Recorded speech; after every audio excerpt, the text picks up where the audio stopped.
మా ఊరు రోడ్డు ఇంత దారుణంగా ఉంటుందని అస్సలు అనుకోలేదు. Welcome to Sharmi's kitchen, day in my life, day 13. చెప్పా కదండి లాస్ట్ బ్లాగ్స్ లో, లేట్ గా లేస్తే మన టిఫిన్ మనమే చేసుకొని తినాలి. ఇంకా నాకు వచ్చినట్లయితే దోశ అయితే వేసుకున్నాను. ప్రీవియస్ కన్నా ఇప్పుడు చాలా బెటర్, చాలా బాగానే వేసుకుంటున్నాను. ఈ రీసెంట్ టైమ్ లో నేను కూడా కుకింగ్ కొంచెం నేర్చుకుంటా ఉన్నాను. ఆనియన్ కర్రీ అండ్ పల్లి చట్నీ విత్ దోశ కాంబినేషన్ చాలా బాగుంటుంది, నాకు చాలా ఇష్టం. నేను ఇంటికి వచ్చి అప్పుడే 6 days అయిపోయింది. ఇంకా లగేజ్ మొత్తం ప్యాక్ చేసుకున్నాను. మా విలేజ్ లో శ్రీరామనవమి ఫెస్టివల్ అయ్యాక నెక్స్ట్ 5 days కి మా అమ్మమ్మ వాళ్ళ ఊర్లో కూడా సేమ్ ఫెస్టివల్ జరుగుతుంది. టోటల్ గా 9 days లీవ్స్ తీసుకున్నాను. సో ఇంకా మా ఊర్లో 6 days ఉండి మా అమ్మమ్మ వాళ్ళ ఊరికి అయితే స్టార్ట్ అవుతున్నాం. నేను మా మమ్మీ కలిసి బయటికి వెళ్ళేటప్పుడు కన్ఫర్మ్ గా ఊరి అమ్మవారిని దర్శించుకున్నాకే మా జర్నీ అయితే స్టార్ట్ చేస్తాము. పిల్లలకి ఆఫ్టర్నూన్ స్కూల్స్ ఎలాగో, ఆఫీస్ వాళ్ళకు కూడా ఆఫ్టర్నూన్ వరకు ఉంటే ఎంత బాగుంటుందో కదా. అలా పిల్లలందరూ చూసినప్పుడు బ్యాక్ టు స్కూల్ డేస్ అన్ని గుర్తొస్తాయి. ఎవ్రీ టైం మా మామయ్య లేదా మా తాతయ్య వాళ్ళు వచ్చి మమ్మల్ని తీసుకెళ్తారు ఫెస్టివల్ కి. ఈసారి నేనే చెప్పాను అనమాట, డైరెక్ట్ బస్ ఉంది, ఇంకెందుకు మీరు రావడం అని చెప్పాను. బస్ ఎక్కినందుకు అర్థమైంది మా ఊరు రోడ్స్ ఇంత దారుణంగా ఉన్నాయా బాబు అని. జస్ట్ 20 kilometers అనమాట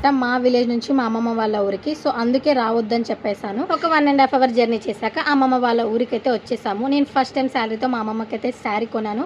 షీఈ్ వెరీ హ్యాపీ. తనకి నచ్చిందో లేదో నాకు తెలియదు, కానీ నేను కొనిచ్చా కాబట్టి షీఈ్ వెరీ హ్యాపీ అనమాట. లాస్ట్ ఇయర్ ఇదే ఫెస్టివల్ కి వచ్చాను, ఈ ఇయర్ కూడా ఇదే ఫెస్టివల్ కి వచ్చాను. ఆల్మోస్ట్ 1 year అయిపోయింది మా అమ్మమ్మ వాళ్ళ ఊరికి రాక. బట్ స్కూలింగ్ టైమ్ లో ఎవ్రీ ఇయర్ 3 to 4 times అయితే వచ్చేదాన్ని. వచ్చినప్పుడు చాలా డేస్ అలా ఉండి వెళ్ళేదాన్ని. ఇప్పుడేమో 2 to 3 days ఉండడమే చాలా గగనంగా అనిపిస్తా ఉంది. ఇంకా నేను ఇక్కడ నుంచి హైదరాబాద్ కి స్టార్ట్ అవ్వాలన్నట్లు. షీఈ్ మై న్యూ కోడలు. నేనే ఫస్ట్ టైం చూస్తున్నాను. చాలా అంటే చాలా క్యూట్ గా ఉంది. నాకు మా అమ్మమ్మ వాళ్ళ ఊరు చాలా ఇష్టం. ఎంత మందికి అమ్మమ్మ వాళ్ళ ఊరు ఇష్టమో కామెంట్ చేయండి. మా అమ్మమ్మ వాళ్ళ హోమ్ చాలా ఇయర్స్ బ్యాక్ దనమాట. టోటల్ సంబాల ఇల్లు ఉంటుంది. చాలా అంటే చాలా బాగుంటుంది. డెఫినెట్ గా రీల్ కూడా పోస్ట్ చేస్తాను. ఇంకా అత్తయ్య, మామయ్య, అమ్మమ్మ, తాతయ్య వీళ్ళందరితో కలిసి చాలా సేపే ముచ్చట్లు పెట్టాము. ఇంకా ఎలాంటి వ్లాగ్స్ కావాలో కూడా కామెంట్ చేయండి. See you on day 14. Bye guys, good night.